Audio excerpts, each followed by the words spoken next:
अस्सलाम वालेकुम नाजरीन, मैं मोहम्मद असलम हुसैन सियासत की खबरों में आप सबका इस्तकबाल करता हूँ। कौमी दारकूमत दिल्ली में आज इतवार की सुबह भी बहुत ख़राब हवा के मियार का तजुर्बा करना जारी रहा, जिसमें एयर क्वालिटी इंडेक्स 398 है। System of air quality and weather forecasting and research SAFAR India के मुताबिक दिल्ली में आज इतवार की सुबह 7:15 बजे एयर क्वालिटी इंडेक्स 398 रिकॉर्ड किया गया, जिसने इसे बहुत ख़राब जुमरा करार दिया।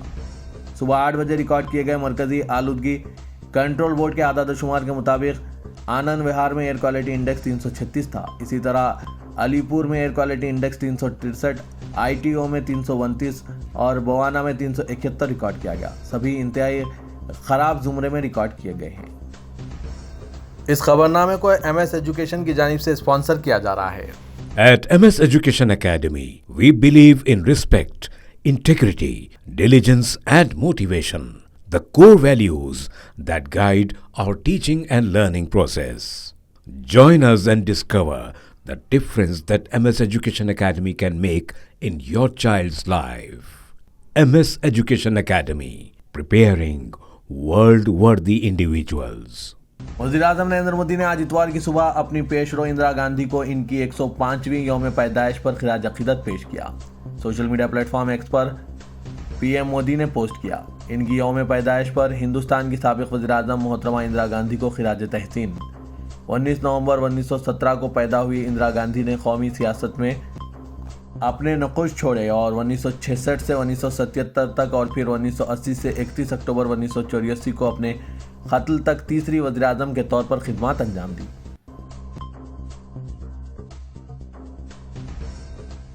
उत्तर प्रदेश अब इन अजला के लिए मसनूई बारिश या क्लाउड सेटिंग का मंसूबा बना रहा है, जहां एयर क्वालिटी इंडेक्स ज़्यादा है और इसने इसके लिए IIT कानपुर की मदद तलब की है।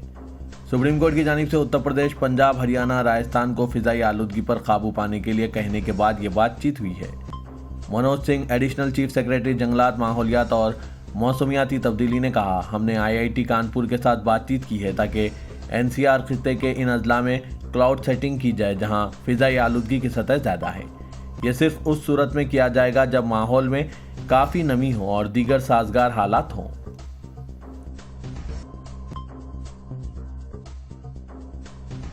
रियासत उत्तर प्रदेश की योगी आदित्यनाथ हुकूमत का हलाल सर्टिफिकेट से मुतालिक मसनूआत की फ़रोख्त पर सख्त पाबंदियाँ आयद करने का इम्कान है।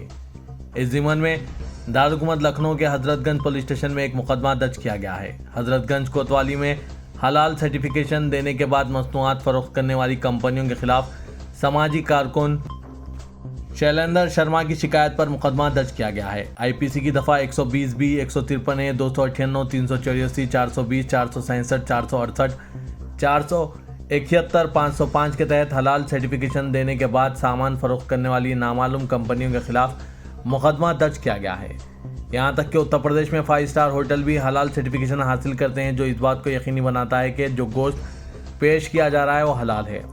हलाल India private limited, Chennai, Jamiat Ulama Hind, हलाल ट्रस्ट दिल्ली, हलाल council of India Mumbai, Jamiat Ulama Maharashtra Mumbai जैसी हलाल सर्टिफिकेशन देकर सामान फरोख्त करने वाली नामालूम कंपनियों के खिलाफ मुख्तलिफ दफात के तहत केस दर्ज किया गया है।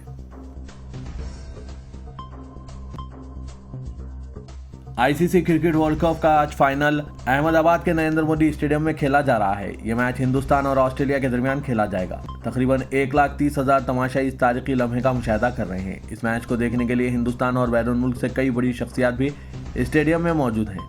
इस मैच को देखने के लिए मुल्क के वज़ीर-ए-आज़म नरेंद्र मोदी भी स्टेडियम में मौजूद रह रहे हैं। वज़ीर-ए-आज़म मोदी ने इतवार की शाम तकरीबन 4:30 बजे अहमदाबाद हवाई अड्डे पर पहुंचेंगे। यहाँ से वो सीधे राजभवन के लिए रवाना होंगे। इसके बाद वो नरेंद्र मोदी स्टेडियम जाएंगे। वज़ीर-ए-आज़म मोदी के साथ गुजरात के वज़ीर-ए-आला भूपेंद्र पटेल, गवर्नर आचार्य और आसाम के वज़ीर-ए-आला हिमंता बिस्वा शर्मा भी होंगे। क्रिकेट के मैदान में अपनी बॉलिंग से कमाल दिखाने वाले मोहम्मद शामी के गांव में हुकूमत मिनी स्टेडियम बनाने की तैयारी कर रही है। ये स्टेडियम 16 बग्गे ज़मीन पर बनाया जाएगा। शुगर इंडस्ट्री व इंचार्ज वजीर संजय सिंह ने गुज़िश्ता शाम एक प्रोग्राम में इसका ऐलान किया। उन्होंने शामी के गांव सब्सपुर अली नगर पहुंचकर जगह का मुआयना किया। इनके साथ DO अश्वनी कुमार, जिला स्पोर्ट्स ऑफिसर देशकांत त्यागी समेत दीगर अफसरान मौजूद थे। CDO ने बताया कि मिनी स्टेडियम के लिए 16 बग्गे ग्राम पंचायत की ज़मीन का इंतखाब कर लिया गया है, जिसकी तजवीज़ तैयार करके सूबाई हुकूमत को भेजी जाएगी। बजट अलॉट होते ही काम शुरू कर दिया जाएगा। ये स्टेडियम इलाके के नौजवानों के लिए तोहफा होगा, जिससे मुल्क के लिए मुख्तलिफ खेलों के लिए नई नस्ल को बेहतर प्रैक्टिस का मौका मिलेगा। वज़ीर मोहम्मद शामी ने अपने वालिद तौसीफ अली मरहूम के साथ अपने ही खेत में विकेट बनाकर दिन रात बॉलिंग की प्रैक्टिस की थी, जिसकी बदौलत आज मुल्क को आलमी सतह का खिलाड़ी मिल सका। मगरबी बंगाल की वज़ीर आज़म ममता बनर्जी ने बीजेपी के ज़ेर क़यादत मरकजी हुकूमत पर इल्ज़ाम लगाया कि वो हिंदुस्तानी क्रिकेट टीम समेत मुल्क भर के मुख्तलिफ इदारों को भगवा बनाने की कोशिश कर रही है। टीम इंडिया के प्रैक्टिस की जर्सी को ज़ाफ़रानी कर दिया गया। मरकजी कोलकाता के पोस्ट बाजार में जगधात्री पूजा के इफ्तिताह के मौके पर ममता बनर्जी ने इल्ज़ाम लगाया कि बीजेपी ने न सिर्फ क्रिकेट टीम की प्रैक्टिस की जर्सी को ज़ाफ़रानी किया है, बल्कि मेट्रो स्टेशनों की पेंटिंग में भी भगवा रंग से मुतारिफ कराया है।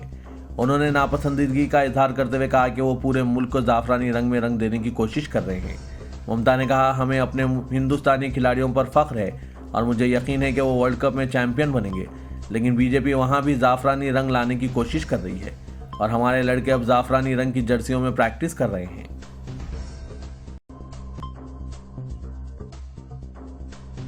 वज़ीर-ए-आज़म नरेंद्र मोदी ने आज इतवार की सुबह झांसी की रानी लक्ष्मीबाई नेवालकर को इनकी यौम पैदाइश पर खिराज अक़ीदत पेश किया। इनकी बहादुरी को याद करते हुए वज़ीर-ए-आज़म नरेंद्र मोदी ने सोशल मीडिया प्लेटफॉर्म एक्स पर लिखा, हिंदुस्तानी ख़वातीन की ताकत की बहादुरी की अलामत रानी लक्ष्मीबाई को इनकी यौम पैदाइश पर मेरा दिली खिराज अक़ीदत। इनकी हिम्मत, जद्दोजहद और क़ुरबानी की कहानी गैर मुल्की हुक्मरानी के मज़ालिम के खिलाफ मुल्क की हर नस्ल को तहरीक देती रहेगी। तेलंगाना के वज़ीर आला के चंद्रशेखर राव ने कांग्रेस कायदीन को भौंकने वाले कुत्ते करार देते हुए इन्हें वोट के जरिए शिकस्त देने की अवाम से अपील की। कांग्रेस ज़ेर इक़्तिदार रियासतों में 2000 रुपये पेंशन न देने का इल्ज़ाम आयद किया। सबूत पेश करने पर नाक ज़मीन पर रगड़ने का ऐलान किया। चीफ मिनिस्टर के चंद्रशेखर राव ने आज जनगांव में प्रजा आशीर्वाद जलसे आम से खिताब करते हुए कांग्रेस को वोट देकर तेलंगाना के मुस्तकबिल को खतरे में न डालने की अवाम से अपील की और कहा कि अगर गफलत से कांग्रेस इक़्तिदार में आ जाएगी तो वो घर में आराम करेंगे, मगर आइंदा 5 साल अवाम को मुश्किलात का सामना करना पड़ेगा। चीफ मिनिस्टर केसीआर ने सदर तेलंगाना प्रदेश कांग्रेस रेवंत रेड्डी को राइकल रेड्डी करार दिया और इन्हें मुखालिफ तेलंगाना करार दिया।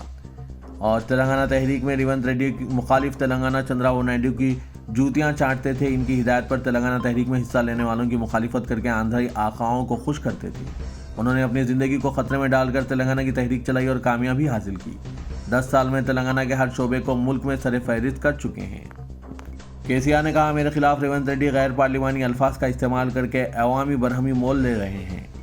चीफ मिनिस्टर ने कहा कि वो भी मुंह में ज़बान रखते हैं और ईंट का जवाब पत्थर से देना जानते हैं। मेरे सब्र और तहम्मुल को अपोजिशन जमातें कमज़ोरी समझने की गलती ना करें, वरना इन्हें अपनी गलतियों का खामियाजा भुगतना पड़ेगा। चीफ मिनिस्टर तेलंगाना के चंद्रशेखर राव ने एतराफ़ किया कि उन्होंने रियासती वजीर और अपने फर्जंद केटीआर को चीफ मिनिस्टर बनाने और आशीर्वाद देने की वज़ीर-ए-आज़म नरेंद्र मोदी से बात की थी। ताहम शख्सी तबादला ख्याल और गुफ्तगू को वज़ीर-ए-आज़म ने निज़ामाबाद के जलसे में अफशा कर दिया और ये बड़ी गलती की है। इंडिया टुडे को एक इंटरव्यू देते हुए चीफ मिनिस्टर ने कई अहम बातों का इंकशाफ किया और कहा कि रियासत और मरकज़ के दरमियान खुशगवार ताल्लुकात के लिए वो वज़ीर-ए-आज़म नरेंद्र मोदी से मुसलसिल मुलाकात किया करते थे। इसी दौरान वज़ीर-ए-आज़म ने इन्हें एनडीए में शमूलियत की दावत दी थी। तब उन्होंने तेलंगाना के लिए कुछ करने की शर्त रखी थी। चीफ मिनिस्टर ने कहा कि मुलाकात के दौरान इनकी वज़ीर-ए-आज़म से कई मसाइल पर बातचीत हुई थी। तब उन्होंने मोदी को बताया था कि वो 50 साल से सियासत में हैं। 70 साल उम्र होने पर अमली सियासत से दस्तबरदार होकर फौरी केटीआर को चीफ मिनिस्टर बनाने और इसके लिए केटीआर को आशीर्वाद देने के साथ मुकम्मल ताउन करने की वज़ीर-ए-आज़म से अपील की थी। इस तरह की शख्सी बातों को सियासी शहनशीन के जरिए अवाम के सामने पेश कर देना वज़ीर-ए-आज़म को ज़ेब नहीं देता। अगर मोदी वज़ीर-ए-आज़म ना होते तो तेलंगाना में फ़ीकस आमदनी 4 लाख रुपए होती। वज़ीर-ए-आज़म गवर्नर तेलंगाना का भेजा इस्तेमाल करके असेंबली में मंजूरा बिल्स को रुकवा रहे हैं, तरक्याती कामों में रुकावट बन रहे हैं।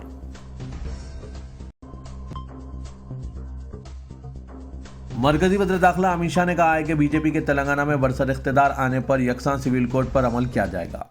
उन्होंने हैदराबाद में तेलंगाना का मंशूर जारी किया। उन्होंने कहा कि रियासत में इस्लाहात पर अमल के लिए कमेटी तश्कील दी जाएगी। उन्होंने तेलंगाना में 4% मुस्लिम रिजर्वेशन को भी ख़त्म करने का ऐलान किया और कहा कि यह गैर कानूनी कोटा है। अमित शाह ने इस रिजर्वेशन को ख़त्म करते हुए ओबीसी, दलितों और एसटीज के कोटे में इजाफे का ऐलान किया। इस मंशूर में किए गए अहम वादों में मरकजी हुकूमत की जानिब से खाद पर दी जा रही फी एकड़ 1800 रुपये की सब्सिडी के अलावा छोटे और मामूली किसानों को खाद और बीज खरीदने के लिए 2500 रुपये की इनपुट सब्सिडी, हर किसान के लिए मुफ्त फसल इंश्योरेंस का निफाज, धान की इमदादी कीमत 3100 रुपये का ऐलान किया गया। बीआरएस के कारगुजार सदर व वजीर बल्दी नजवनस तारक रामाराव ने कहा है कि गोशा महल के बीजेपी रुकन असेंबली राजा सिंह अपने आप को हकीकी हिंदू करार देते हुए सियासत कर रहे हैं, जबकि इन्हें इस बात का इल्म नहीं है कि चीफ मिनिस्टर चंद्रशेखर राव सबसे बड़े हिंदू हैं, लेकिन उन्होंने कभी भी हिंदू के नाम पर सियासत नहीं की। शहर के गोशा महल असेंबली हल्के में बीआरएस उम्मीदवार नंदू बिलाल की इंतखाबी मुहिम के दौरान हल्के के मुख्तलिफ मुकामात में रोड शो से केटीआर ने खिताब किया। इस मौके पर बेगम बाजार छतरी के पास खिताब करते हुए तारक रामाराव ने कहा कि गुज़िश्ता 10 साल से इस हल्के से नुमाइंदगी करने वाले बीजेपी के रुकन असेंबली राजा सिंह ने भारत देश को हिंदू देश में तब्दील करने का नारा लगाते हुए हल्के में कोई तरक्याती काम नहीं किए। इनकी वजह से इस हल्के में कोई तरक्याती काम नहीं हुए। केटीआर ने कहा, अगर बीआरएस को यहाँ कामयाब बनाया जाता है तो गोशा महल हल्के को हल्के की तरक्की की वो जिम्मेदारी लेने तैयार हैं और इस हल्के को गच्ची बोली की तर्ज पर तरक्की देंगे। उन्होंने कहा कि इस मरतबा बीआरएस पार्टी ने मारवाड़ी तबके से ताल्लुक़ रखने वाले नंदू बिलाल को टिकट दिया है, जो गुज़िश्ता 25 साल से इस हल्के में समाजी खिदमत अंजाम देते हुए मुख्तलिफ तबकात के साथ अच्छे रवाबित रखते हैं। हल्का असेंबली गोशा महल का गुस्ताख मलून रुकन असेंबली राजा सिंह हालांकि हर वक्त इश्तियाल अंगेजी के साथ मुख्तलिफ तबकात के दरमियान नफरत को फ़रोग़ देने का कोई मौका हाथ से नहीं जाने देता, लेकिन खुद इस हल्के के ज़्यादातर अवाम सेकुलर जहनियत रखते हैं, जिसका एक सबूत जुमेरात को उस वक्त सामने आया जब एक मुसलमान की दुकान में लगी हुई आग बुझाने के लिए गैर मुस्लिम ने अपनी जान की परवाह नहीं की और आग पर काबू पाने में गैर मामूली मदद की। गैर मुस्लिम शख्स के गंगा जमनी तहजीब के इस अमली मुजाहरे की हर गोशे से सताइश की जा रही है। बताया गया है कि जुमेरात को शाहीनायतगंज पुलिस स्टेशन के हुदूद में वाक़ चाकन्नावाड़ी में फेरोज नामी शख्स की लकड़ी की दुकान में अचानक आग लग गई, जिसका इल्म होते ही मुकामी नरसिंह राव ने अपनी जान की परवाह किए बगैर आग पर काबू पाने की कोशिशें शुरू कर दी। इस दौरान मुकामी अवाम की इत्तला पर फायर इंजन भी पहुंच गए और पुलिस के अलावा फायर इंजन के अमले की मदद से आग पर काबू पा लिया गया, वरना यह आग करीबी डिपो तक फैल सकती थी। मुश्तरका कोशिशों की वजह से एक बड़ा हादसा टल गया। कमिश्नर पुलिस हैदराबाद संदीप शिंडलिया ने मुतालिका पुलिस अहदेदारों के साथ नरसिंह राव को अपने दफ्तर पर मदऊ करते हुए तहनीत पेश की और हैदराबाद के एक जिम्मेदार शहरी की हैसियत से इनकी बरवक्त कार्रवाई की सताइश की। तेलंगाना इंतखाबात की इंतखाबी मुहिम उरूज पर है। तमाम जमातों ने अपनी मुहिम में शिद्दत पैदा कर दी है। बीआरएस वर्किंग सदर केटीआर इंतखाबी मुहिम में ज़्यादा से ज़्यादा अवाम के करीब पहुंचने की कोशिश कर रहे हैं। सरकारी तकारीब के साथ इंतखाबी जलसों, कायदीन के इजलास, रोड शो, टेलीविज़न इंटरव्यूज़ के साथ मसरूफ़ हैं। इसी हिस्से के तौर पर गुज़िश्ता हफ्ते नीलोफर कैफ़े में अवाम के साथ वक्त गुजारा। कल रात पुराने शहर की शादाब होटल पहुँच सबको हैरतज़दा कर दिया। जुमे को खैरताबाद जुबली हिल्स में रोड शो के बाद केटीआर मदीना चौराहे पर शादाब रेस्टोरेंट पहुंचे। इन्हें अचानक अपने दरमियान देखकर अवाम खुश हो गए। इस मौके पर केटीआर ने बिरयानी अवाम के दरमियान बैठकर खाई और इनसे बात की। वहां से मौजम जाही मार्केट पहुंचे, जहां उन्होंने फेमस आइसक्रीम पर आइसक्रीम खाई। दोनों मुकामात पर अवाम केटीआर से खुशगवार अंदाज में मुलाकात की और सेल्फी लेने में दिलचस्पी दिखाई। अपने दौरों के जरिए केटीआर अवाम से मुलाकात करके बीआरएस हुकूमत की कारकर्दगी पर राय हासिल कर रहे हैं। सदर कुल हिंद मजलिस इत्तेहादुल मुस्लिमीन व रुकन पार्लियामेंट हैदराबाद असदुद्दीन ओवैसी ने हल्के असेंबली नामपल्ली और हल्के असेंबली मलकपेट के मुख्तलिफ इलाकों का पैदल दौरा करते हुए अवाम से रास्त मुलाकात की और मजलिसी उम्मीदवारों को भारी अक्सरियत से कामयाब करने की अपील की। असदुद्दीन ओवैसी सदर मजलिस ने सुबह और शाम हल्के असेंबली नामपल्ली के तहत रेड हिल डिवीजन में मजलिसी उम्मीदवार मोहम्मद माजिद हुसैन की तायद में पदयात्रा की। सदर मजलिस ने घर घर पहुंचकर 30 नवंबर को रायदही के दिन पतंग के निशान पर बटन दबाकर मजलिस के उम्मीदवार को कामयाब करने की अपील की।